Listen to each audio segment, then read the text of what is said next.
Okay, I hope I am in focus. I should be in focus. I just tried to fucking focus it. You're gonna be in focus.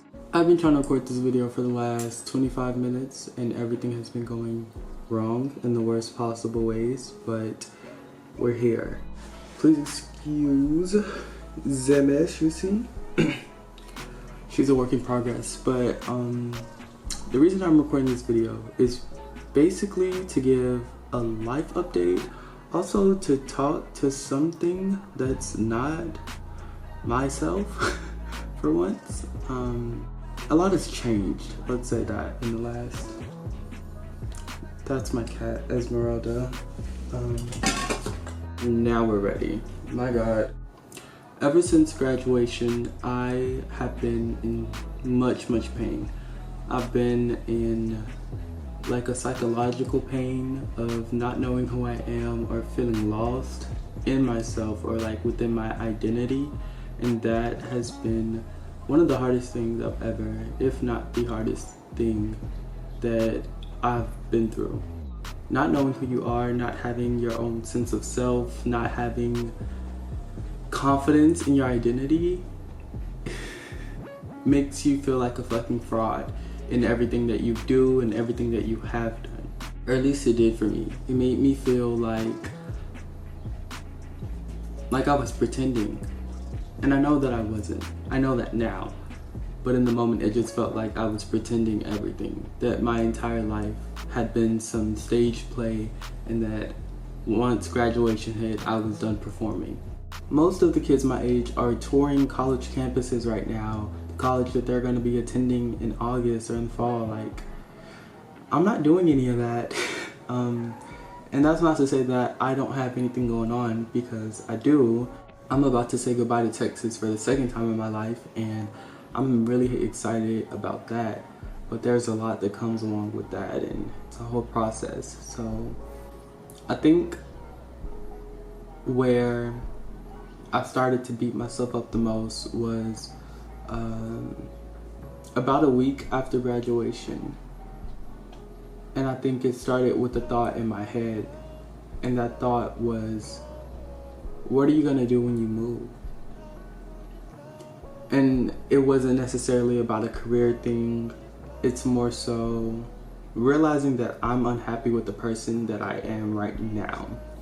Like I said, it felt like I was performing a stage play of my life, and that once graduation hit, I was finally done acting. So a week after graduation, after I had time to reflect on what I just accomplished and how my life is, I realized that I didn't like it. I didn't like who I saw. I didn't like what life I live. Not how I lived, because how I live is pretty good. I have good friends, I go out often, I have a nice family.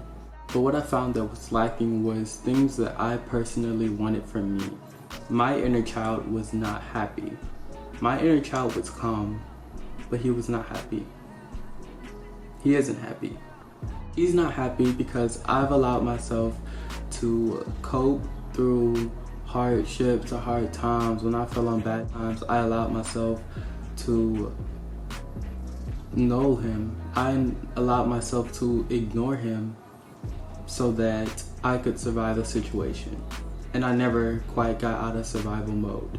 So for the longest time, I turned him down, I tuned him out, and I ignored what my inner child was really wanting. And that has come back to bite me. Over the past few months, I have felt the most inner turmoil in my thoughts, in my emotions, in my actions, in my confidence, in my body. Everything has felt fucking weird, like out of place. Like I don't even feel like me anymore. And a big part of that is because I used to place my self-worth in my school, how I did in class, how my grades were, who I was friends with. Those are the type of things that I used to put my worth in. I used to find my worth in those. I used to find my worth in getting all A's. And now that, you know, high school isn't there anymore and I'm not jumping directly into college, where the fuck do I put my self-worth? That's a question that has haunted me for the past couple of weeks now. and I'm still figuring it out.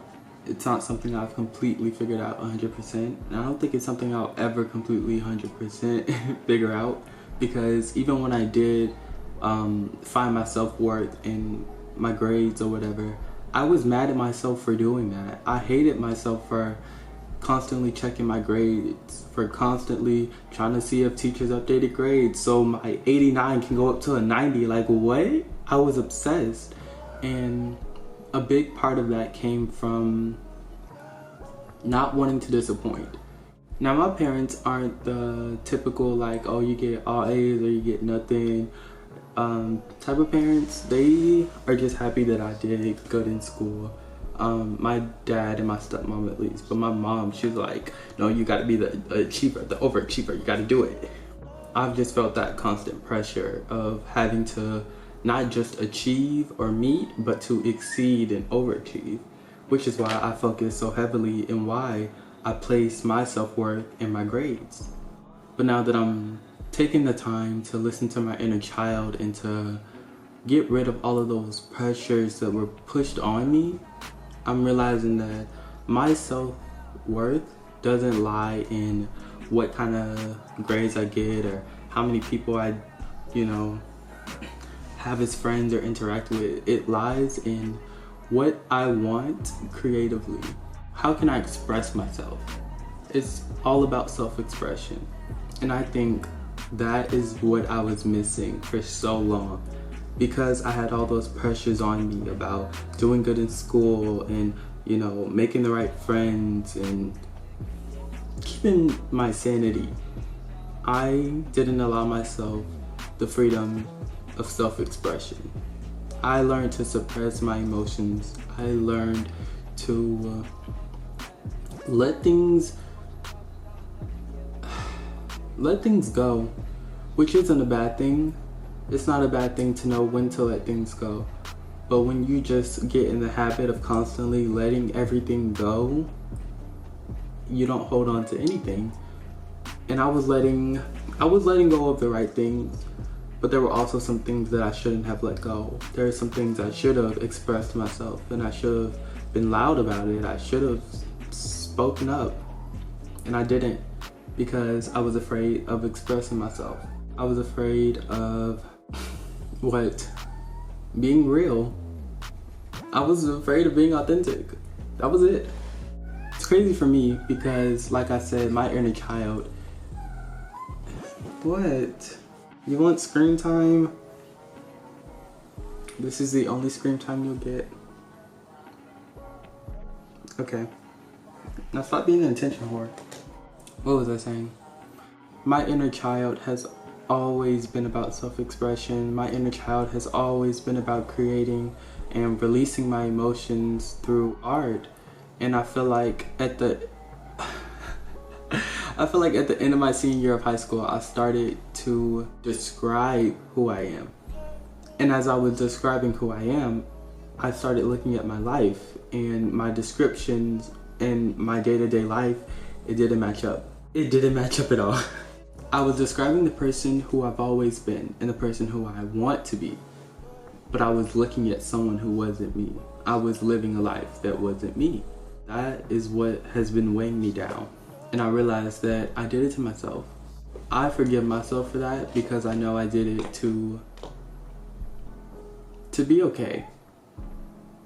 I didn't mean to do it for so long, because even when the hard times stopped, I still chose to silence my inner child when I should have listened. But I'm learning. I'm learning when to stop. I'm learning when to listen to myself, to my body, to my mind. And now I know when to describe myself, when to look inside and describe who I am, who I've always been, to look back and describe who I was as a child, and then to look at my life. I know to compare the two now and to make sure that they always match up, because if they're not matching up, then I'm doing something wrong. This video was not supposed to be all serious, but it was supposed to talk about my feelings and about why I have been my biggest bully. I wonder if anyone else is feeling like this. even if you are going to college, even if you are, you know, taking the strides that you want to take to the next step in your adult life, whatever that means. How are y'all? What phase are y'all in? Because I'm currently in the still figuring myself out and making sure that my life is going the way I want it to phase. And it's a fucking long one, so I'm probably gonna be in here for a minute, but I would like to hear where y'all are if any of you are brave enough to comment. I know this is not something that's typically talked about, but I always talk about things that aren't typically talked about. This isn't new. Okay. I'm gonna go now because my cat is annoying me. Bye.